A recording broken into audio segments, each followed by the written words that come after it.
Sup you beautiful people. Hope you've had a fantastic day.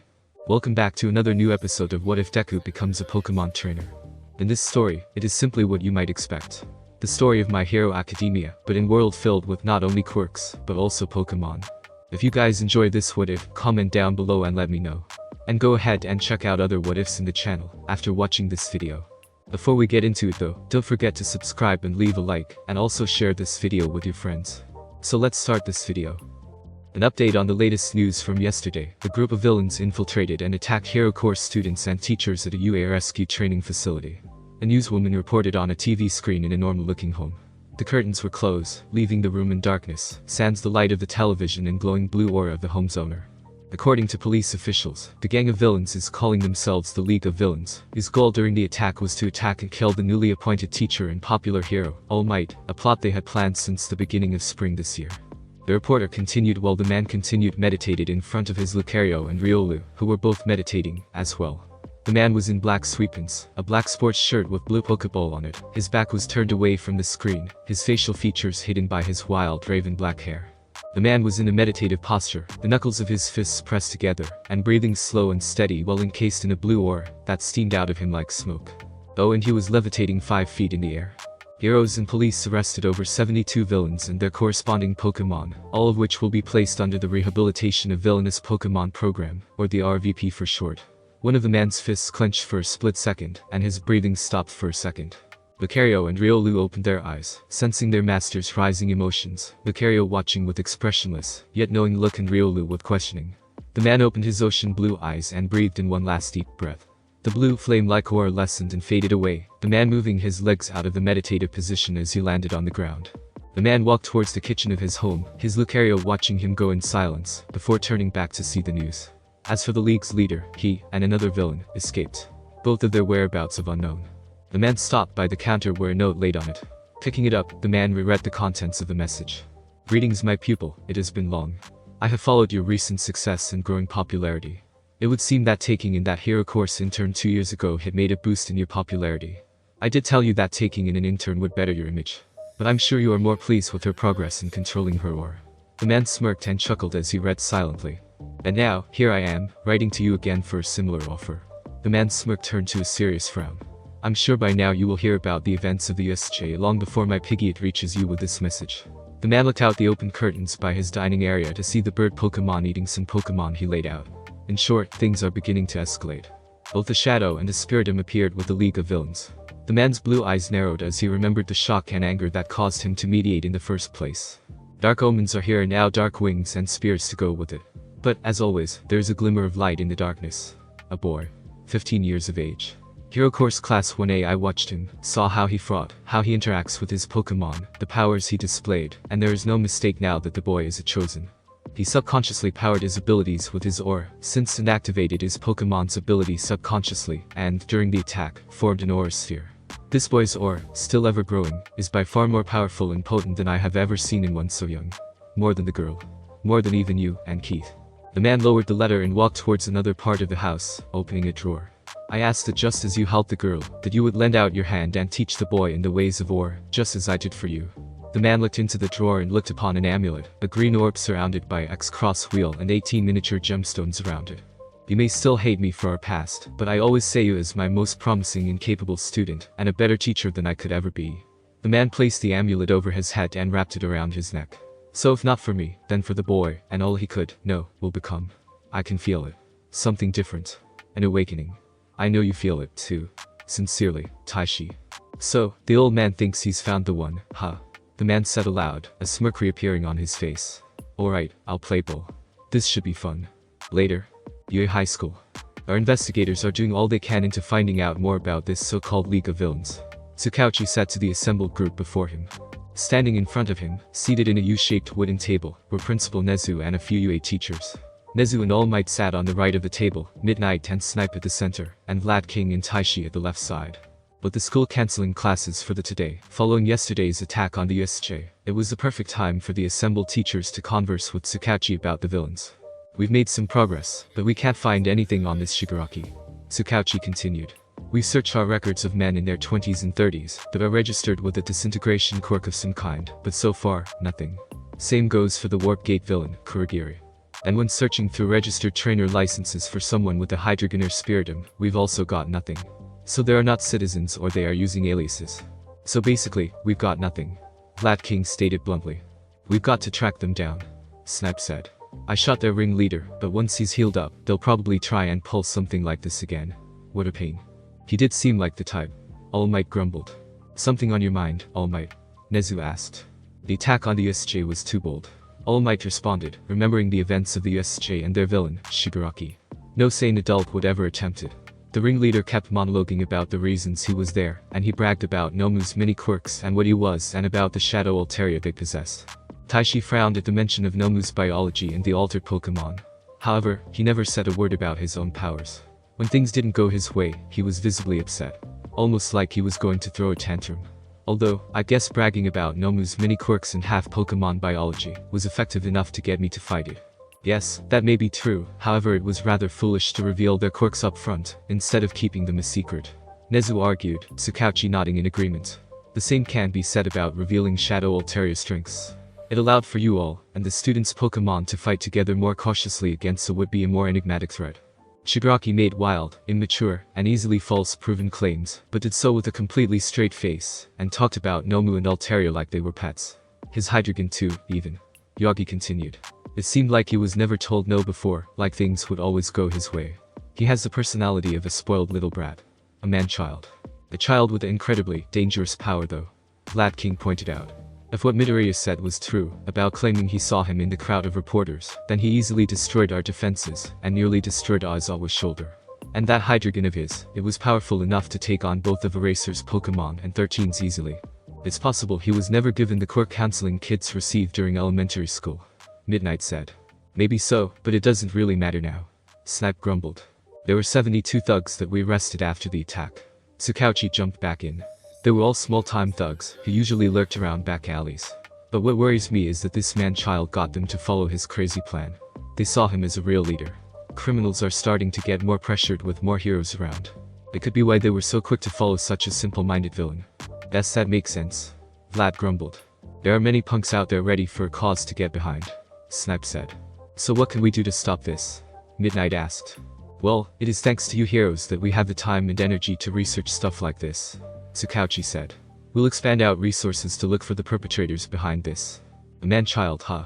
Nezu pondered. In some ways, he shares something in common with our students. And room with so much potential. And like our students, it's possible that there is someone is trying to guide and nurture his malice and villainy. All Might frowned and thought. It's more than possible. Taishi finally spoke up from looking at the papers in front of him. Given his immaturity, it is almost likely that he wasn't who created that Nomu abomination or the altered that Altaria. He claimed that the two were experimented and created to become what they are. That level of experimentation requires funding and an experienced level of human and Pokemon biology. We'll also divert our resources into any viable scientists, doctors, and Pokemon researchers that could have the capabilities. Tsukauchi nodded. Do you perhaps know any kind of Pokemon researcher or professor that could be possible of doing this? Taishi was silent in thought, his eyes narrowing. No. He responded. No, the ones I am well and pleasantly acquainted with would never be able to commit such atrocities. However, there may be one or two corporations that could have the means and funding to do this, but it is unwise to point fingers without all the clues. Also, Mr. Tsukauchi, have you taken any DNA tests to confirm Nomu's biology? We have indeed. Tsukauchi nodded.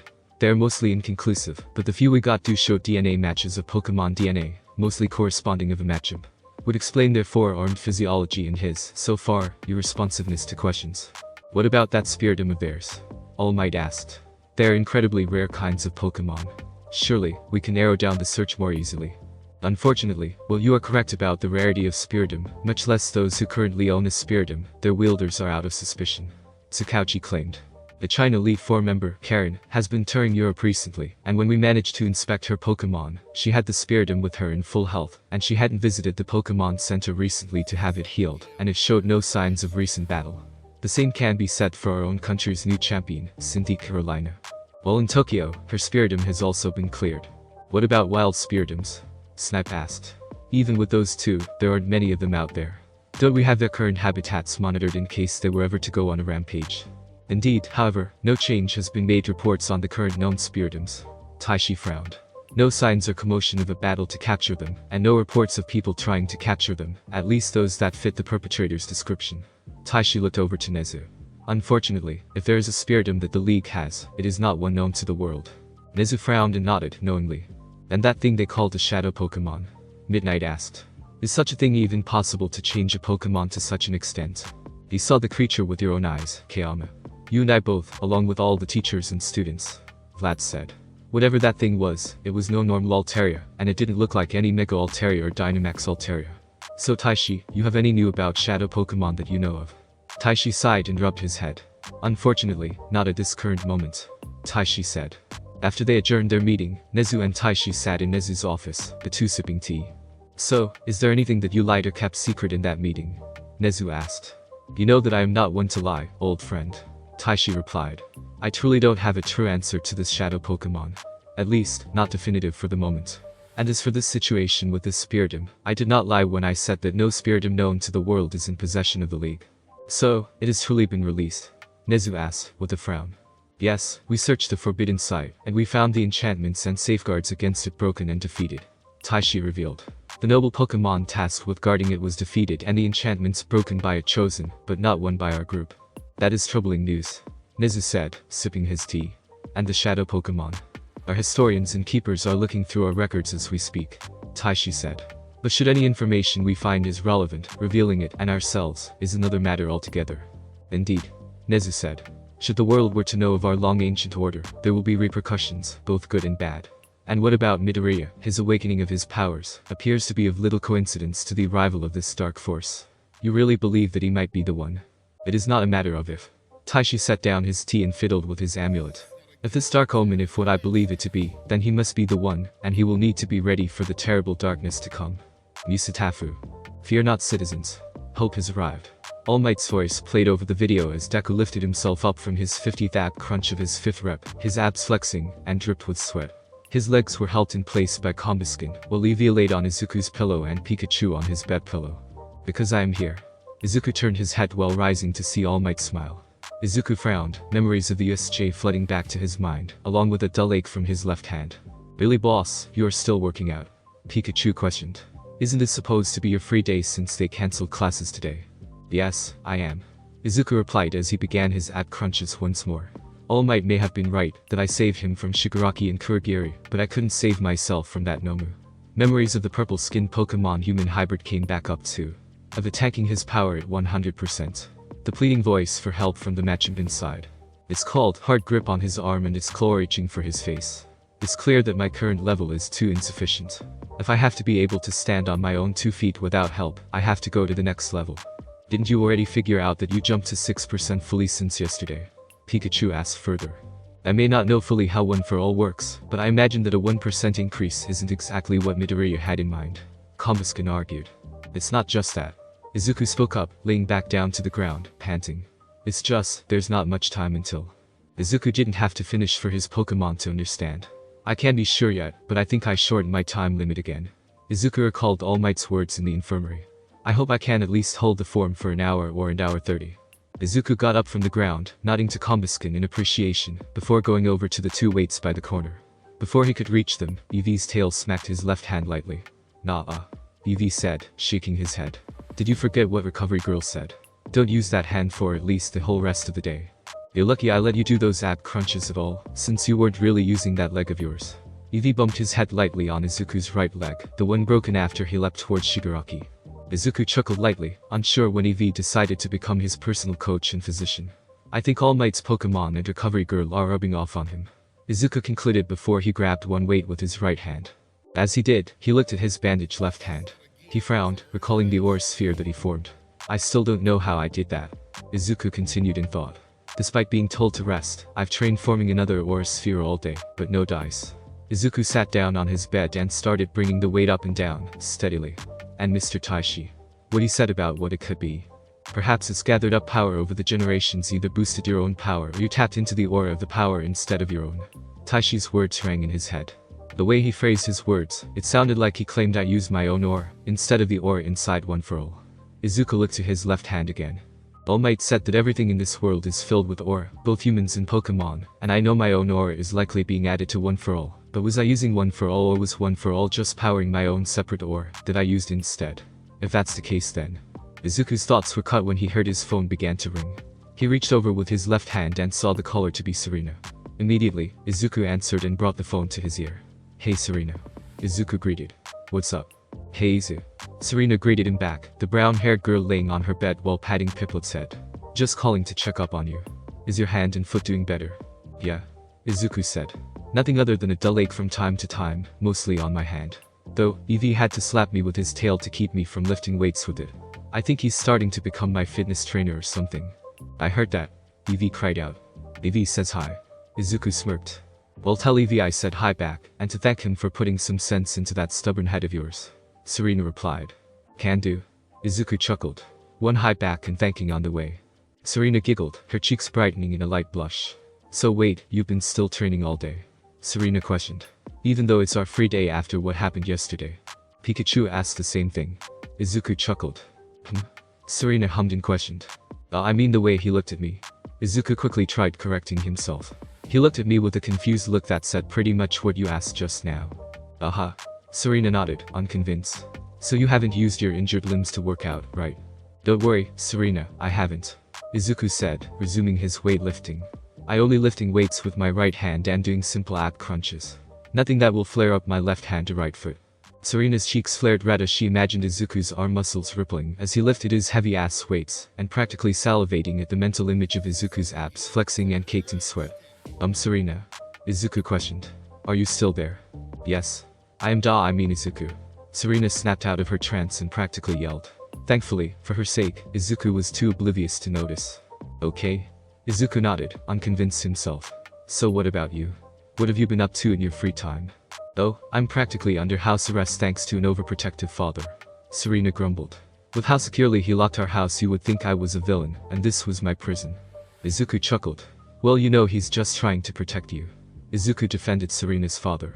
"He has enough to feel guilty over." Serena sighed. "Yeah, I know." Serena agreed. "Is Inko been alright too? I'd imagine that she went absolutely insane after finding out you were hurt by villains."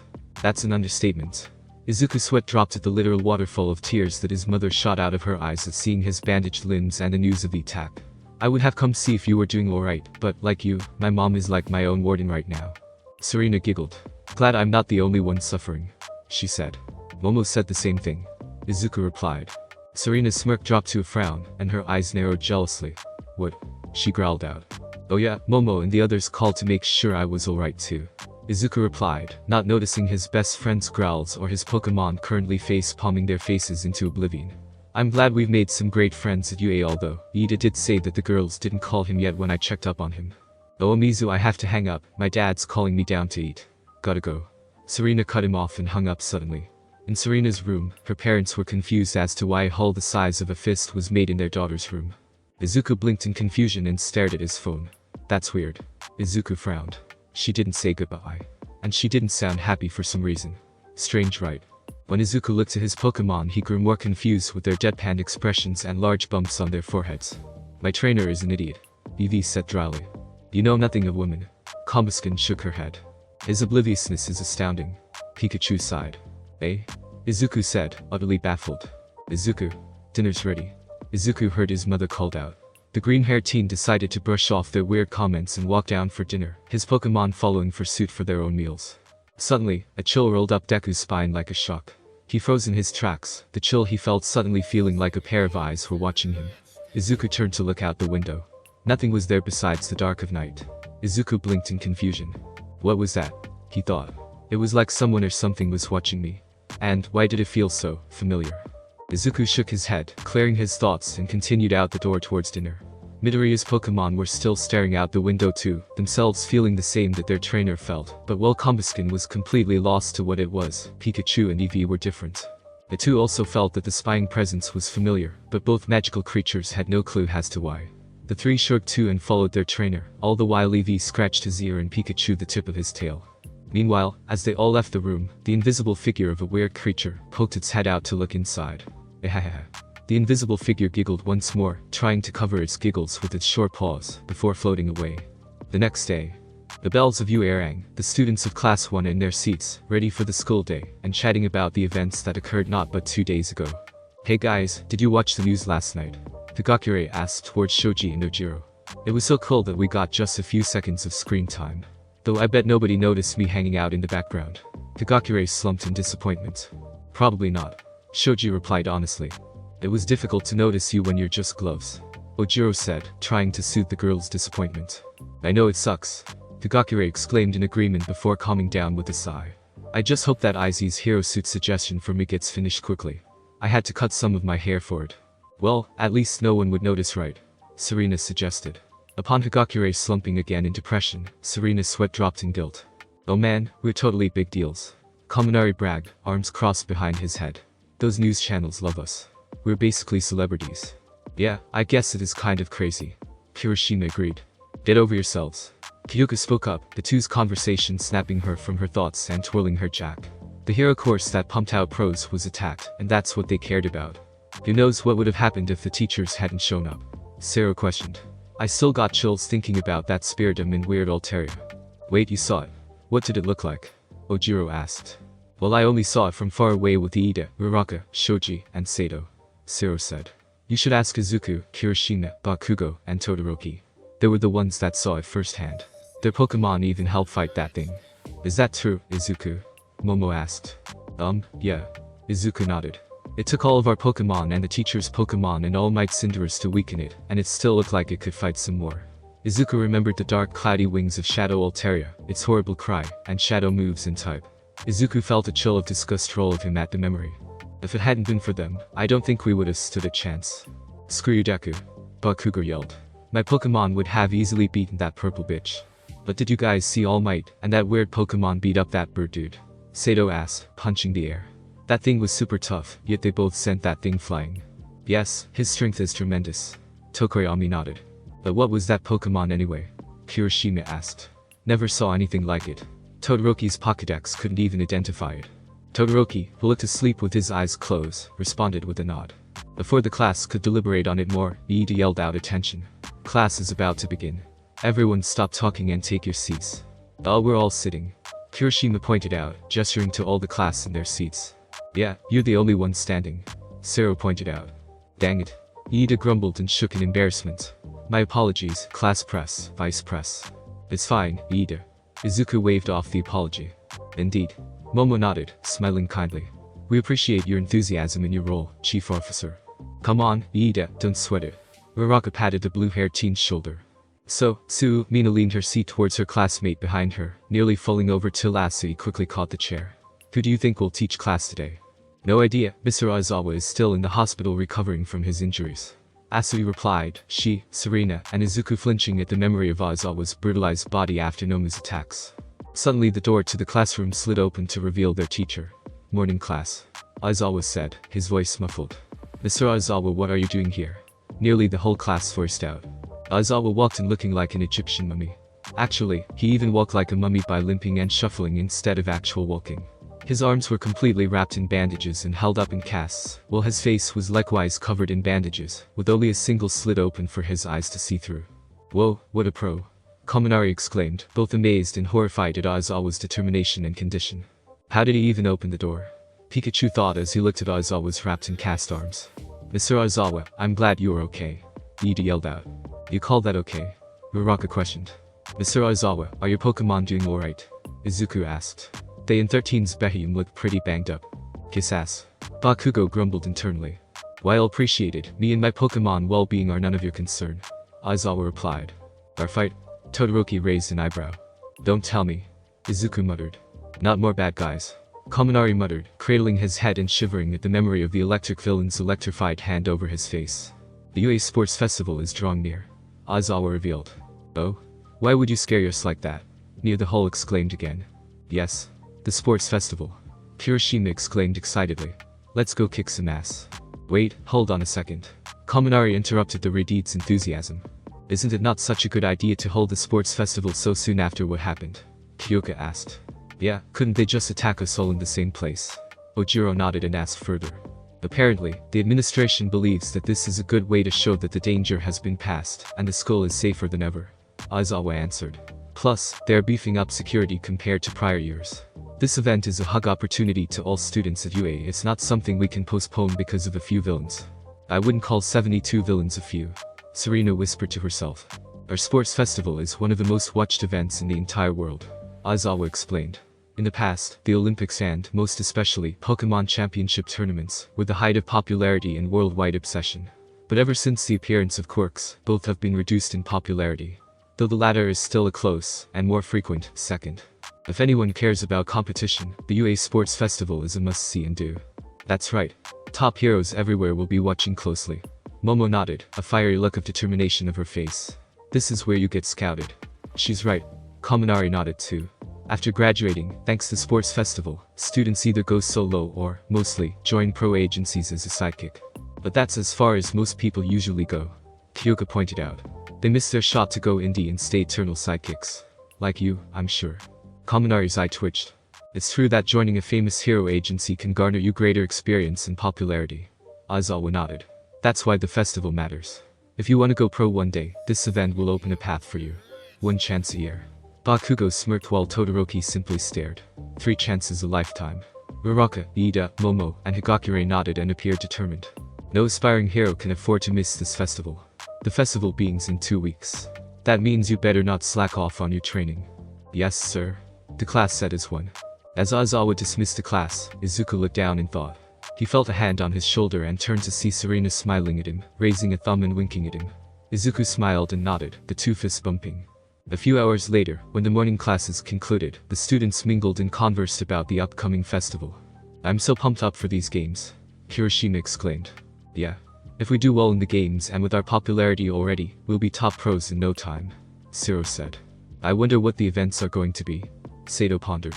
They always change things up every year, right? We must be prepared for anything, Tokoyami sagely said. We get so few chances, so we have to make the most of this. What is a dashing young man like me to do? Aoyama exclaimed as he posed. I stand out even when I'm standing still. I'm bound to be seen, and they won't be able to take their eyes off me. Isn't that right? Aoyama turned to a nervous and shy Koji who just silently nodded. You're so lucky, Shoji. Kaminari sighed. Your unique quirk is bound to get lots of attention. Sure, but what's important is that I show them how useful I can be, Shoji argued. People are bound to notice you. Jiro chuckled, imagining Kaminari's dunce face, much to his growling annoyance. Wow, everyone's sure getting fired up. Izuku chuckled. Well, of course we are. Iida exclaimed, rising from his seat and stiffly moving his hips from side to side in a stiff dance. We enrolled in this school with the sole aim to become heroes, so naturally we are pumped up. Wow, Iida, those are some interesting moves. Ribbit Asui chuckled, while Mina and Pikachu looked one crack away from bawling their eyes out. Oh Asui, I have been meaning to ask, how you doing? Izuku asked. I couldn't get in touch yesterday, so I figured you were busy. Oh, I am fine, Ribbit, Asui said. I was spending time with my family so I couldn't pick up. Well, that's great. Izuku smiled brightly. I'm sure your folks were worried. Me and Serena were practically under house arrest from our parents. Ribbit, I appreciate the concern, Asui said, her cheeks turning pinkish. Actually, Midoriya, if you have time after school, there's something that I have been meaning to ask you. Oh really? Why not just ask right now? Izuku asked. Because I think Uraraka wants to tell you and Iida something. Asui pointed behind him. Deku. Iida. The two guys turned to Uraraka's voice and jumped back in surprise at what they saw. Let's do our best in the sports festival. Uraraka practically growled. Uraraka was like a whole new person. A fiery determination in her eyes that shook the two to their core, a predatory smile like a beast's, and Deku could almost swear a fiery pink ore, not actual ore, almost spewing from Uraraka. Ichako, what's wrong with your face? Izuku looked afraid for his life. Iida likewise looked baffled and sweating. Yeah, like what's up? Mina asked. You're usually like super laid back. I'm going to do my best. Uraraka roared while pumping her fist into the air. Yeah. Izuku and the gang cheered her on with varying degrees. From cheerful excitement from Mina and Higakure, to nervous cheering from Deku, Serena, and Momo. I said I'm going to do my best. Uraraka roared again towards the other guys. Yeah. The guys cheered with more nervous, sweat-dropped expressions. You okay? You kind of look like you're losing it. Zero asked, concerned. Now that I think about it, there has been something that I have been meaning to ask Ichako. Izuku thought. Later. For the money. Izuku questioned. You want to be a hero just so you can get rich. On their way to the cafeteria, Izuku asked Uraraka why she wanted to come to UA and become a hero. Izuku knew Serena's motivation spurning from her father's sadness after an incident where lives were lost, and how Iida wanted to be a hero and leader like his elder brother, Ingenium, but he didn't know the motivations of the rest of his rapidly growing group of friends, like Uraraka. Her response was one he didn't actually expect. If we're cutting to the chase, then yeah. Uraraka rubbed her head, a slight pinker blush on her already perpetually pink cheeks. She quickly turned nervous and waved at them. I'm sorry if that greedy. You two have such a heroic motivations. I hope you don't think less of me now. Not at all. Iida replied, flailing his arms wildly. Your goal is to support yourself financially, which is a totally reasonable and admirable ambition to have. Yeah, I mean, who wouldn't want to get super rich and set for life? Mina asked rhetorically, Higakure humming in agreement too. Yoi Rozo thought it best to remain silent about her family wealth, Izuku likewise thinking the same for Yoi Rozo's sake. Yeah, it's just honestly surprising. Izuku spoke up. Serena beside him, however, was of a different mindset than the others. She felt mixed feelings about Uraraka's greedy ambition. She recalled back to her own motivations, remembering her father explaining to her mother about the accident that cost lives. An office building of a small business was crumbling during a large villain attack, a large group of villains with simple quirks, yet rather vicious and fur-like Pokemon causing damage to the area, most especially the building. A group of civilians were trapped inside the collapsing building, and the police couldn't do much that would have collapsed the building outright. A group of heroes showed up, but instead of prioritizing the building, they focused on the villains instead. Serena would find out by searching security cam footage that she swiped from her dad, and researching the heroes, that they were a bunch of upstart heroes, that were in it more for the money and fame than actual heroism. They chased after the fleeing villains, unaware or uncaring of the building full of civilians that crumbled and left them all dead. Seeing the collapsing building for herself in the footage and heard the reason for her father's distraught, she not only vowed to be a hero, but to never become one of those greedy, money-hungry, fame-seeking fakes, and to get revenge and put down the group of thugs dressed all in black, like mafia goons, that went under the name Team Rocket. So now hearing of Uraraka's goal, one that at face value sounded no different than that of those fakes, and yet knowing of Uraraka's sweet and bubbly nature, made Serena unsure of what to feel. Well, you see, my family owns a construction company, but we haven't had any work lately, so we're flat broke. Uraraka confessed, rubbing and messing with her hair. This isn't something I really tell most people, but... Construction, eh? Iida pondered, hand under his chin, his action mimicked by Izuku, Mina, and Pikachu. Izuku suddenly gasped in realization. I bet if she got licensed, she can use her quirk to bring costs down a lot. Izuku pointed out. And she could sell their heavy lifting equipment. She can float everything. Iida nodded, following Izuku's train of thought. That would be so nice and easy. Mina nodded rapidly. I know, right? Uraraka exclaimed, jumping up and down at seeing her point. I've been telling Dad that since I was a kid. Uraraka's excitement dropped to a frown. But... Flashback. In her mind, Uraraka recalled the day she came up with her goal and told her parents. You want to work for us? Uraraka's dad questioned. Young, little Uraraka, teary-eyed, yet determined nodded. When I grow up all big and strong, I'll help you and mommy out any way that I can. Young Uraraka declared adorably. Mr. Uraraka smiled heartwarmingly. He kneeled down and patted and rubbed his daughter's head, his arms scuffed and slightly dirty from work. I really appreciate the thought, Achako. He said to the whimpering young girl, Mrs. Uraraka and Gerder smiling at the two. But as your dad, I would be even happier if you achieved your own dream. That's the way to make yous happy. He threw his arms out and smiled. And if you do make a lot of money, you can take us to Hawaii or something. Gerder really wants to arm wrestle a Crabminable, and your mother and I do love a good luau. Haha. Young Achako looked down whimpering. Daddy. Flashback over. Uraraka grabbed her skirt and clenched tightly. I'm going to be a pro. She declared determined. I'll sign with a good agency and make plenty of money. She faced the group. Then I'll be able to give my parents an easy life. That's the reason why I'll be a hero. The group was frozen in absolute amazement and awe. Izuku's eyes were wide, mouth agape and slight blush over his face. Suddenly, Iida clapped his hands rapidly. That was beautiful. So noble. Iida declared, tears streaming down his glasses. Bravo. Bravo. The teary-eyed Mina and Higakure rushed over to Uraraka and embraced her. That's the sweetest story I've ever heard. Mina wailed out. We believe in you, our wonderful gravity girl. I have so much respect and admiration for you. Higakure cried out too. I'll never be as noble as you. The smiling Asui and Yoi Rozo joined Iida in clapping, though to a more gentler manner. Yoi Rozo smiled brightly. It would appear that I have to convince my parents to hire Uraraka's parents for some work. She thought, determined to help Uraraka and her family in any way she can. Serena was agape and absolutely stunned.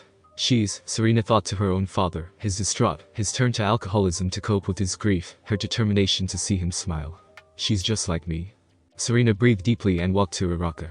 Stopping in front of the pink-cheeked girl, she grabbed hold of her hands and held them up in her own. My father is a detective, and when he one day came home saddened because there were no heroes to help when lives were lost, I swore to give up being a performer and coordinator, and become a hero to see him smile and know that there are true heroes out there. Serena revealed, smiling warmly. I know how you feel, and believe me, there is nothing more heroic than sacrificing your own happiness for others, especially your family. How could we ever think of less of you? It was now Uraraka's turn to be shocked. Her eyes watered and teared before she smiled meekly and nodded in gratitude. While this was all happening, Izuku stared at the pink-cheeked girl who helped save him, eyes filled with amazement, while Pikachu jumped off his shoulder and onto Uraraka, cheering for her, which the pink-cheeked girl hugged the electric-type Pokemon with a warm smile. She's not here over some hero fantasy, Izuku thought, thinking about himself. Or to be popular or prove something. His thought turned to Ida and Bakugo. If anything, she's more grounded than any one of us. When Uraraka's eyes met his, all Izuku did was smile brightly, placing a hand over his heart and nodding. Uraraka's cheeks flared pinker and she looked more nervous, but she quickly smiled brighter than ever at him, a smile he couldn't help but think was cute. The moment was interrupted by the very familiar laughter of certain popular hero. Hahaha. Young Midoriya is here. All Might suddenly appeared and announced his entrance. Whoa. All Might. Izuku exclaimed, the group all surprised at the top pro's emergence. Serena had stars in her eyes. What are you doing here? Lunch? All Might explained, holding up a small blue-wrapped bento box in his large hands. You want to eat with me? That's adorable. Uraraka laughed out, along with Mina and Jigakure. Asui nodded, thinking the exact same thing, while Momo and Serena giggled. What do you say? All Might asked again. Izuku looked towards Ida, who replied with an affirmative nod. He turned to the girls who each gave a nod that it was fine, especially Serena who was nodding her head rapidly and smiling like a fangirl. Sure thing. Izuku said, he and Pikachu following the large blonde to the teacher's lounge, all the while pondering if there was something wrong. Meanwhile, the growing and unofficially named Deku Squid went to the cafeteria and stood in line for lunch rush's food. I wonder what All Might wanted with Deku. Uraraka pondered. I heard when All Might was attacked by villains at the USJ, Midoriya jumped in and stopped them. Ida answered. Perhaps that's what this is about. Oh yeah. Mina exclaimed. It's why his arm and leg were busted. I heard that he even made a ball of energy similar to an aura sphere. Also remember what you said on the bus to the USJ, Asui? Ida asked. Asui pondered. Oh, you mean when I compared Midoriya's quirk with All Might's? Indeed. Ida nodded. Since their quirks function so similarly, it's possible All Might's taken a liking to him. How lucky. As Ida proclaimed this, Shoto Todoroki overheard and looked over to them. He remembered his Pokemon battle with Midoriya and his Pikachu's counter shield technique, and then All Might's Cinderace, and how he pulled off a technique similar to Midoriya's counter shield. He likewise remembered how Midoriya revealed that he had a mentor that taught him this counter shield technique. All Might and Izuku Midoriya. He thought over in his head, narrowing his eyes in suspicion. Serena snapped free of her fangirlishness and pondered the same as Todoroki, remembering likewise how Izuku said that he had a mentor of sorts before UA, and how it always seemed strange to her how Izuku received his quirk out of the blue. She was Izuku's best friend and knows him better than everyone here, even if by a few months, but enough to know when he's lying, and she has had the feeling that he's been lying about something, and that there was something going on between Izuku and All Might more than just idolization. Izuku, what are you telling me? Serena thought. Does it have something to do with All Might? Meanwhile, nearby at a table, a periwinkle-haired girl perked up and turned towards the group, eyes blinking. Aura sphere. She repeated. Meanwhile, Deku and All Might, now safely debuffed in the privacy of the teacher's lounge, sat in front of each other, one on the couch and the other on the chair opposite. Izuku gasped. Only an hour, Izuku questioned in shock. Yep, that's how long I can use my power in a fight. All Might replied, pouring hot water into a tea kettle. That Nomu took too much out of me. If I didn't have Buzzwole there to help fight, my time limit would fallen lower. At this point, I can barely even look like All Might for an hour and a half. I'm so sorry. Izuku apologized. I should have. Bahahaha. All Might's bloody laughter cut Izuku off. You don't have to apologize for anything. Boy, we sure are like. Father-like, so I mean like mentor-like student. Pikachu said and quickly corrected, a nervous look on his face. Izuku raised an eyebrow at what Pikachu was saying, or why he looked so nervous, or why he could feel Eevee and Combuskin feeling nervous as well. Here, have some tea. All Might said, giving his protege a cup of tea. Thanks. Izuku replied and drank some. So, is there anything else you wanted to talk about? Yes, actually. I brought you here to talk about the festival. All Might revealed. From what you said, your use of one for all increased, right? Yeah. Izuku nodded. But only fully to 6%, maybe 7. It's not much, but I think after the USJ, my limit rose up afterwards. But there was also something that you should know. All Might hummed. During the SJ, when I fought Nomu, I accidentally tapped into 100% for a full-on smash. Izuku revealed, remembering his powerful attack, how his arm was unbroken. But my arm didn't break. Oh, really? All Might asked. What was different about that smash? Izuku looked down to ponder. Well, my first thought was perhaps it was because it was the first time I used one for all directly on someone else, but then I remembered how I still use one for all at 5 to 6% on Bakugo during our battle training. And when I use one for all at 100%, it still broke. Izuku explained. But in the USJ, we were fighting real villains, and when Shigaraki tried to attack Asi, I didn't have much time to think. I just moved desperately to save my friend. Izuku recalled how he imagined what would have happened back then, if he had struck Shigaraki instead of Nomu tanking the hit. He also recalled 13's speech about quirks being dangerous and able to kill. It wasn't a training session where I held back. It was the first time I intentionally used my quirk to cause true harm. Izuku admitted with a frown. All Might frowned, noticing the turmoil and guilt in his successor's eyes. I think you actually were holding back. All Might revealed, much to Izuku's confusion. From what it sounds like, you could have subconsciously pulled on the brakes, so you didn't have to actually kill anyone. Izuku blinked in surprise, staring at his hand, a bit of relief easing the uneasy guilt. And besides, you don't have to be so glum about going all out on a villain. All Might continued, drawing Izuku's attention back. Sure, as heroes we don't automatically resort to lethal force or action, but another burden of the job is to save civilians and those in need to the fullest of our capabilities, even if that would resort to killing. All Might looked down. It's not ideal nor easy, choosing who lives and who dies, but the weight is exactly what keeps heroes in check, to ground them to their morality and humanity. In the future, you will have to face more situations where you will face this same dilemma, and you won't have much time to think and choose, so you must be prepared and— Izuku frowned, fists clenching by his lap. Have you ever killed anyone, All Might? Izuku asked. Or ever tried to kill someone? All Might was silent, turning his gaze out the window. Yes, I have. He answered simply. Izuku gazed at his hero in surprise. Looking down at his lap, Izuku pondered who All Might killed, how difficult a decision it must have been, and how many more times was he forced into such a situation. Pikachu watched the two's talk with concern evident on his face, especially for his trainer. Hey, your tea's getting cold. All Might spoke up. Oh right. Izuku snapped from his thoughts and continued drinking his tea. By the way, what about that ore sphere you made? All Might changed the subject suddenly. Have you figured out more of what it was and what caused it? Izuku frowned. No, I haven't. Izuku answered disappointed. I tried remembering how I did it and tried repeating it, but nothing. At most, when I tried really hard, I got a splitting headache and really tired. I see. All Might frowned, thinking towards Taishi and their previous conversation, where he asked the mysterious man when he was going to converse with Midoriya about the truth of him. He remembered the man's response. Soon, perhaps after the sports festival. Taishi said. Telling him about who he is and the true extent of his powers will be an unnecessary distraction. For now, he must focus on the sports festival. I would be a rather poor teacher if I willingly distract my student from the task at hand. I guess he had a point. All Might thought. I hate to put this on him right now, but he has to know just how important the sports festival is for him. All Might got up from the couch and walked towards the window, gazing out at the UA campus and city. To be frank with you, young Midoriya, I don't have much time left as the symbol of peace. All Might revealed. Soon I'll have to put that title to bed. Izuku frown grew deeper and more solemn. I know. Izuku sighed, recalling his troubling thoughts from last night. With the USJ, it's clear that some villains are starting to notice. All Might continued. Someone has to step up to keep the peace. Izuku gasped and looked to All Might in surprise, standing up from his seat. All Might whirled towards Midoriya, his outstretched hand clenching. I gave you my power for one purpose. Because you will be the hero who replaces me. All Might decreed. Do you still feel the same way when we met? Do you still want to be a hero? I want to become the greatest hero in the world. Izuku remembered his words during his training under All Might. Izuku turned to Pikachu, who smiled at him, nodding in full support.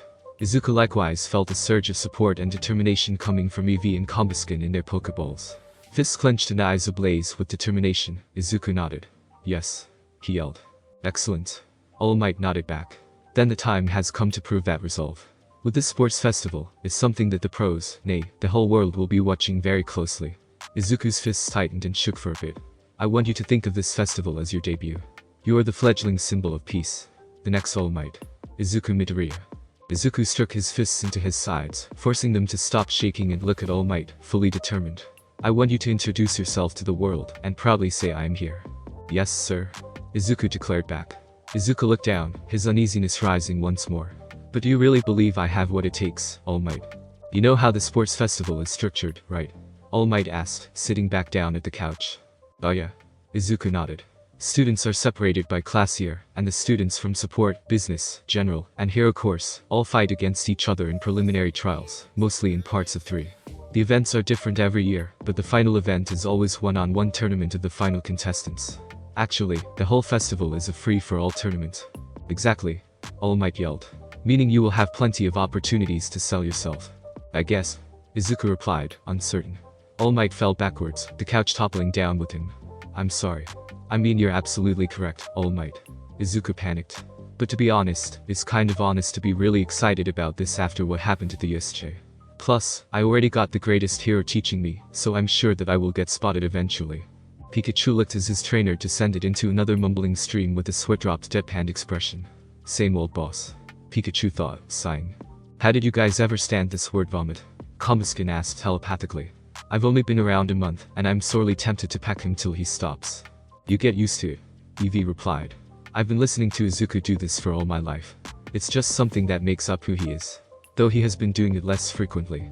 Geez, no one spouts out word vomit more than you, kid. All Might spoke up, snapping Izuku from his mumble stream. Sorry about that. Izuku rubbed his head. Oh, and are you okay? All Might looked up to Izuku from the ground, and continued with some heroes always aim for the top, while others happily settle. The difference between those two minces has a big impact on how far you go in the real world. Izuku frowned and lowered his head in disappointment. All Might sighed and got back up. I understand how you feel pressured and overwhelmed. I may be projecting a bit of myself onto you. I just hope that you haven't forgotten the emotions you felt back during our training. I have to work harder, or I won't stand a chance against the other applicants. I don't just want into UA, remember? I want to excel. Izuku recalled more of his own words, the emotions of then and when he received One for All, his drive and reason. He then remembered Bakugo and his bloodthirsty ambition to be number 1 and all his classmates' own ambitions. Izuku looked back up to All Might and nodded. I do. Izuku replied. I haven't forgotten, and I'll continue to do my hardest to excel, to be just like you and save people with a smile on my face. All Might smiled, wiping the blood from his mouth. Good. All Might responded. Just wanted to make sure. You have 2 weeks to train before the festival, so I expect you and your Pokemon to bring your A game. Yes, sir. Izuku nodded. Later. After the afternoon classes finished up, Class 1 was treated with a very surprising development. Excuse me, but why are you all here? Uraraka questioned. Izuku, Uraraka, and the rest of their class were faced with a horde of students blocking the door to their classroom, obscuring the hall and means of leaving. Excuse me, but do you have some sort of business with our class? Iida asked further. They're scouting out the competition, you idiots. Bakugo answered Iida's question, brushing past his classmates and towards the gathered students. We're the class that survived a real villain attack. They want to see us with their own eyes. Why do I get the feeling that this is going to end badly? Izuku thought. Because it's Bakadich. Pikachu replied. Bakugo stopped in front of the group of students, some squirming nervously at Bakugo's glare. Bakugo barely surveyed the group for a second before he spoke up. At least you now know what a future number 1 pro looks like. Bakugo growled out. Now move it, you worthless extras. Bakugo. Iida yelled in reprimand, while Uraraka and Kaminari panicked and Izuku sighed tiredly. You can't just keep calling people extras just because you don't know who they are. So, this is Class 1A, huh? A voice in the crowd spoke up. The owner of the voice pushed his way to the front of the group to be seen. He was fairly tall, at a height of nearly 6 feet tall, and built with a slender, somewhat lanky physique, his figure slouching nad wearing a standard UA uniform. He had a tired look on his face, evidenced by his very dark and prominent eye bag under his purple eyes. A large mess of indigo-colored hair flared upwards, almost as messy as Midoriya's hair. I heard you guys were impressive, but you just sound like an ass. Is everyone in the hero course delusional, or just you? Bakugo's glare intensified and started growling while Izuku, Serena, Uraraka, and Iida shook their heads profusely, both denying the student's claim, and pleading for him to not rile Bakugo up further. It's sad to find just a bunch of egomaniacs. The indigo-haired student sighed disappointed, rubbing the back of his neck. He opened his eyes and locked onto Midoriya, more specifically, Pikachu sitting on his shoulder. And privileged. I thought students couldn't have their Pokemon out of their Pokeballs during classes. Do the rules don't apply to the special hero course? Izuku frowned, not liking the teen's tone and aggression, but kept himself in check. He noticed Serena's angry glare and took a step to confront the student. Izuku quickly clasped Serena's shoulder, stopping her in her tracks. Serena looked to Izuku in confusion. Izuku shook his head, silently telling her to calm down. Serena frowned in displeasure but sighed and stood down. Name's Hisashi Shinsu, Class 1C, General Studies. The students introduced himself. I wanted to be in the hero course, but like many others here, I was forced to choose a different track, such as life. I didn't cut it the first time around, but I have another chance. He directed his tired eyes to the whole of Class 1 and continued. If any one of us do well in the sports festival, the teachers can decide to transfer us to the hero course, and they'll have to transfer people out to make room. Izuku and the class were taken back by the new revelation. Izuku frowned as he remembered their first day of school, their quick apprehension test from Mr. Aizawa, and Minetta's expulsion from the hero course to general studies, which led to Serena taking his place. Scouting out the competition, Shinsu continued. Maybe some of my peers are, but I'm here to warn you that if you don't bring your very best, I'll steal your spot right from under you. Consider this a declaration of war. Where did this guy even come from? The class all thought. Hey you.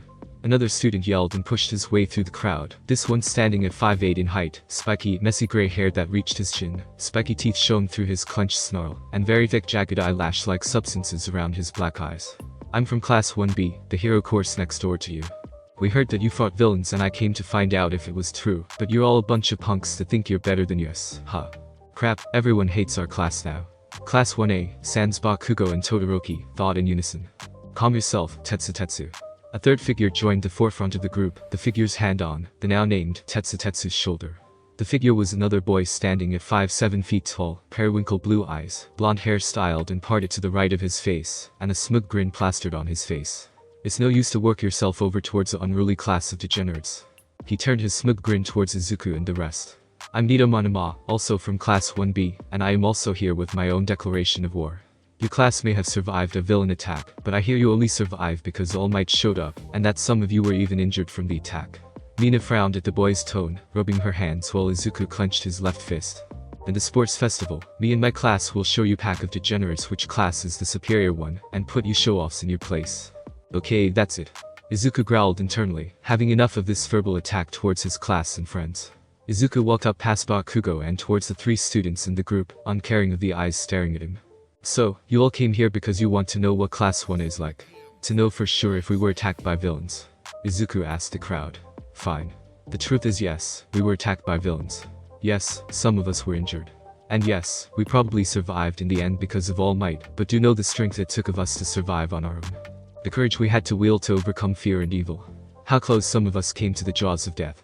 Izuku surveyed the crowd of people, taking in their growing nervousness and fearful looks. During the SJ, we were separated and forced to fend for ourselves, to fight on our own or together to survive. Izuku declared, remembering the shipwreck zone. It's expected of heroes to not be afraid, to be fearless in fighting villains. But I won't lie and say that's true. The truth is we were scared, terrified even. Izuku remembered the fear he had when he jumped out towards the villain in the shipwreck zone, Nomu's assault on Aizawa, Hydreigon and Shadow Altaria, and Shigaraki. But we didn't hide or run away. We chose to fight, to use what we know to survive. Not to show off, but because we had to. Izuku paused and looked at Bakugo, who glared at him venomously. Izuku turned to Pikachu, who smiled and nodded at him. Izuku turned back to the group, mostly towards Shinsu, Monoma, and Tetsu. So there, that's what you wanted to hear, isn't it? Izuku asked. I won't bother trying to change your views on us. You can call us egomaniacs, privileged, and degenerates all you wish. You can declare war on us all you wish, and we accept it. But words and warnings won't decide anything, only action will.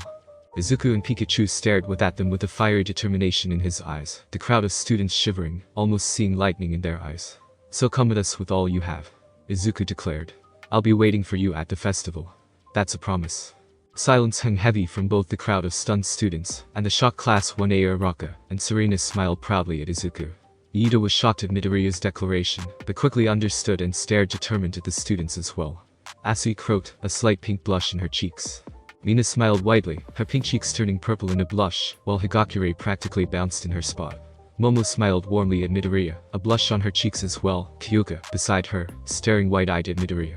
Kirishima shook in place, eyes welling up in tears, muttering how manly that speech was. Todoroki narrowed his eyes at Izuku, while Bakugo simply growled in hatred. Shinsu narrowed his eyes at Midoriya before huffing. Then I'll make you eat those words. Shinsu replied before turning and walking away. God damn it. Tetsu growled out, head lowered and eyes shadowed. Suddenly, he raised his head high, slight tears welling up in his eyes, and clenched fist raised up. That sure was manly as hell. Maybe I misjudged you guys too quickly. You do have earned my respect. Izuku blinked in surprise at the sudden 180 at the gray-haired teen displayed. Thanks. He replied. Monoma scoffed. No matter. Monoma said. I will be sure to put those arrogant words of yours to the test, and showing you what a true future #1 hero looks like." With that he likewise turned and walked away. At those last words, Bakugo had enough and marched off, taking great effort to bump past Deku. "Out of my way, Deku," Bakugo growled. "I've had enough of your bullshit words to these extras. They don't matter, wasting my breath over." Bakugo pushed his way past the crowd and stomped away fuming.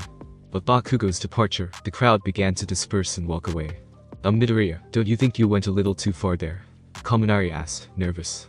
"Didn't you and Bakugo just make us everyone's enemy?" "That was already the case before, Kaminari," Shoji replied.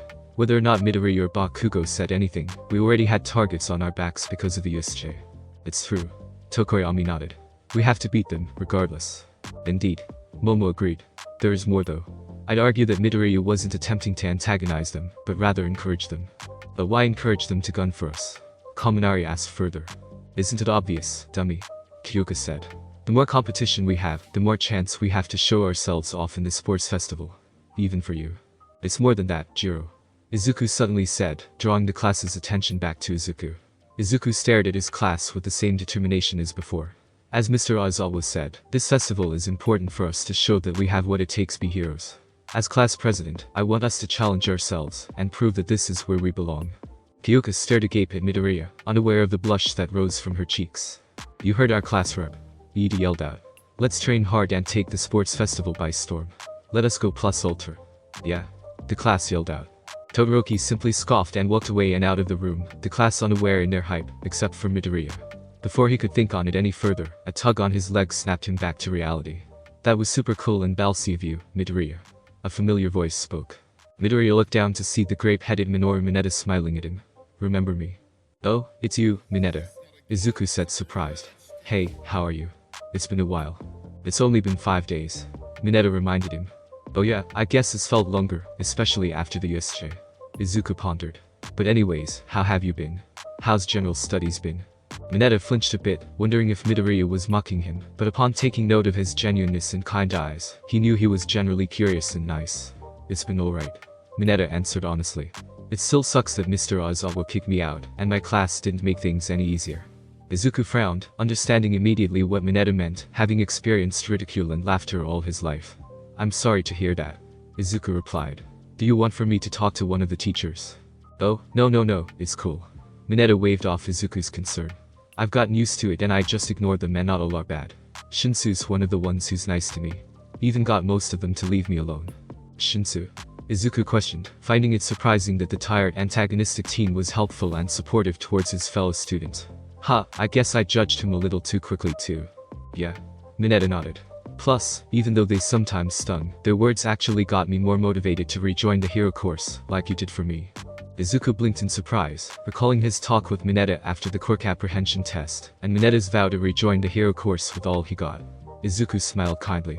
"I'm glad to hear that," Izuku said, holding out his hand towards Mineta. "I look forwards to facing off against you in the sports festival, Mineta."